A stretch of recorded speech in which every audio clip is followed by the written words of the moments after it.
Just started potting out the beans.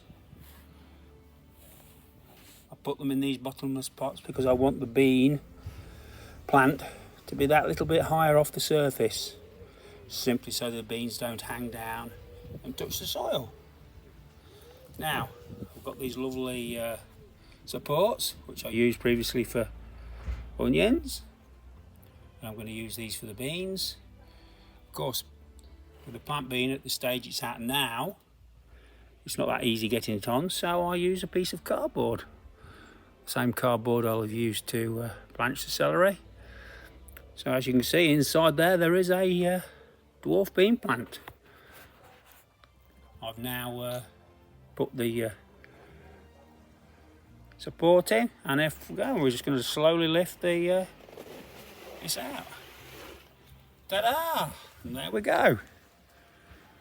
And I shall do that to all the rest until they're all in their places. I have about 10 or 12 outside, and I've got space for about 8 in the greenhouse. The difference that you do notice, those outside, the beans are slightly greener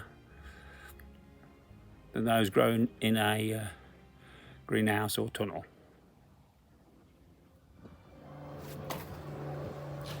So here we go, the bed's completed.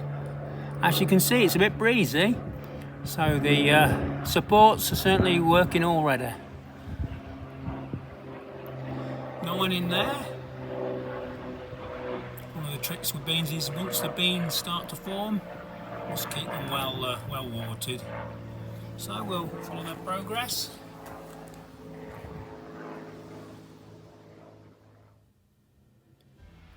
So we're back into the cucumber house.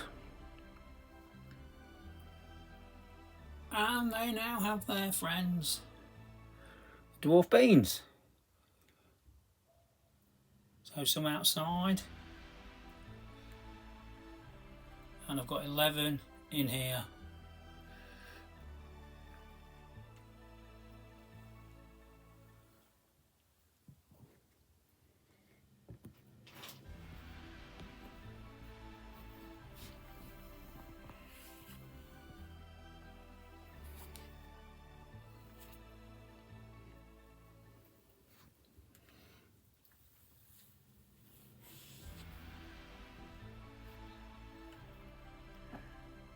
So here we go, just a little tip for getting off the outer skins. As you can see, you should be able to see this needs to come off. So I'll damp my thumb and finger, and then see if it comes any easier. There we go.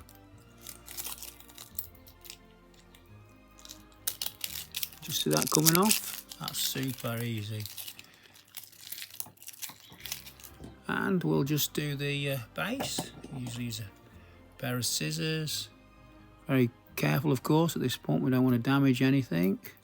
Spent all that time growing it to this point. Taking care.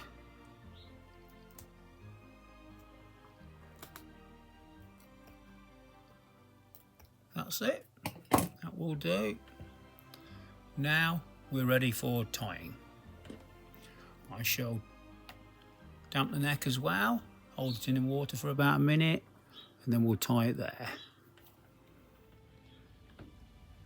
So I have wet the raffia so it's slightly damp and a little softer. I'll first make a loop like that. Place that there.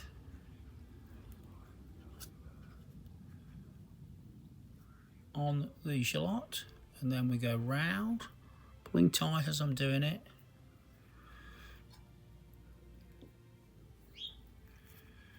Make sure that the last time I go round is towards the bottom of the then I'm going to cut this off there.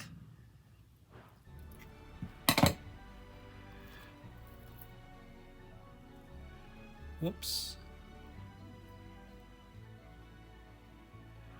And this, as it comes around, will go through that.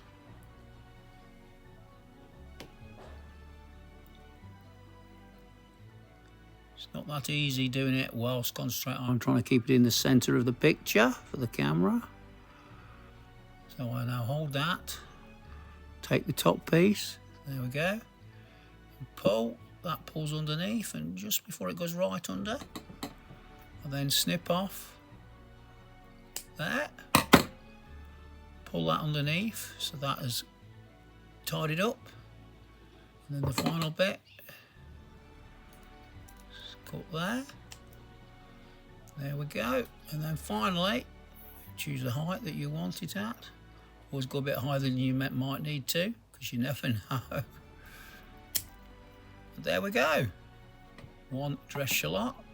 I'll make sure I add a little bit of a fan on that just to dry that out, and depending on how many you need for your class, there we go.